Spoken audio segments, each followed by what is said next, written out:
Matt Porter's our gadget guru from Matt Porter Web Design. He's based at Innovation Martlesham at Adastral Park, and every week reviews a gadget. And this week we have a sort of like a GoPro type camera, don't we? Yes, they're actually called Toshiba. Yeah, they're actually called action cameras. Action cameras. Yes, everybody generically calls them GoPros. Well, that's because they're the kind of market leader. Yeah, and like Hoovers. Yeah, exactly. Yeah, and to look at, if you look initially, if you look at a photograph of it, you think, my goodness, that is almost identical, but in fact it isn't. It's slightly larger. And this is a Toshiba Camileo X Sports, which is actually quite a nice camera because it's got lots of features and it's pretty good value as well.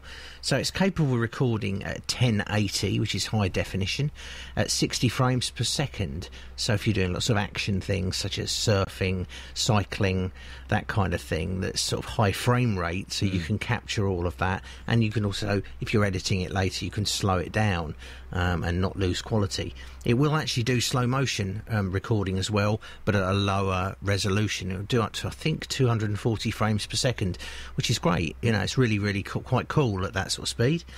It will take 12 megapixel camera still photos, and it will also do time lapse as well at that resolution. I think it's 12 megapixel as well.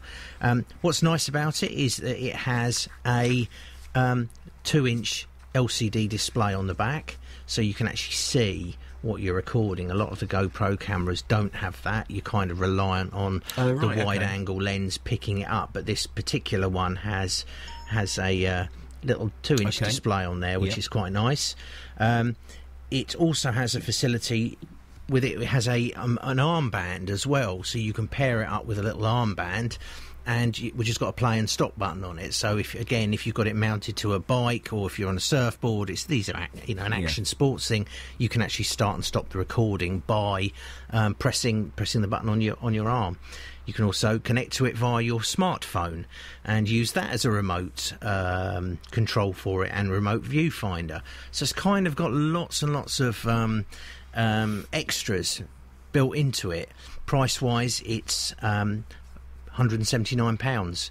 However, I've just been having a look online, and there are some sort of pretty good special offers on those as well. So I think I saw one there for £129. So price wise, it's very good value. If you go for a high-end alternative competitor, you're into sort of £400 for their high-end cameras. So price-wise is excellent. Sometimes we go for the recognisable name, don't we, when we're looking for things? Yeah. And perhaps pay a premium for that. We could get an equally good, perhaps not as trendy, not as fashionable item. That's right. That would do just as good a job, but for a fraction of the cost. That's what I believe as well. And this particular camera comes with, very similar to GoPro, comes with a waterproof case, so you can put it in there and it clips shut very solidly, and you can take that down your log flume or whatever else.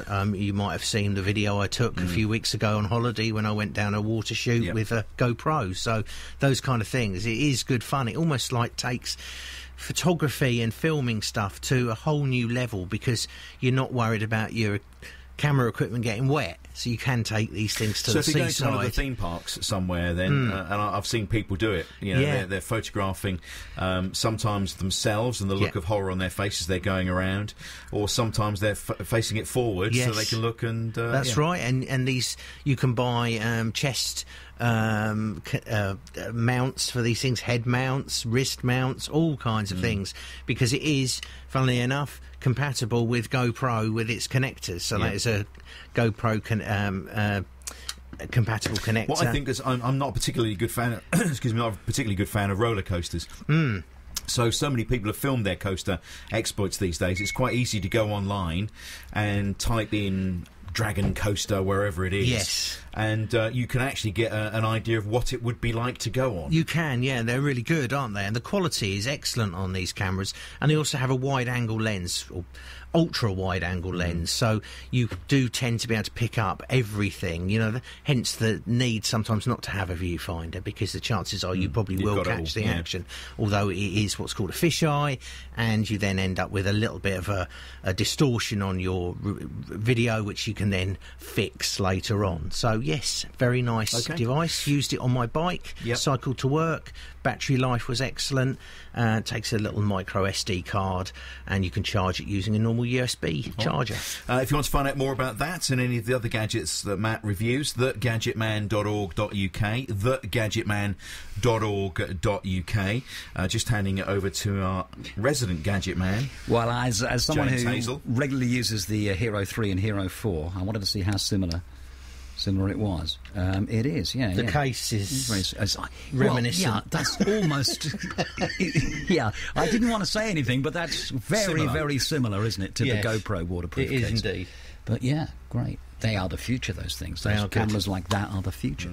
And as Matt says, the quality is unbelievable when you think of, years ago, the quality they produce now, 4K. Was impossible with the biggest of cameras, and now here we are with matchbox-sized cameras doing 4K. It's brilliant. Exactly.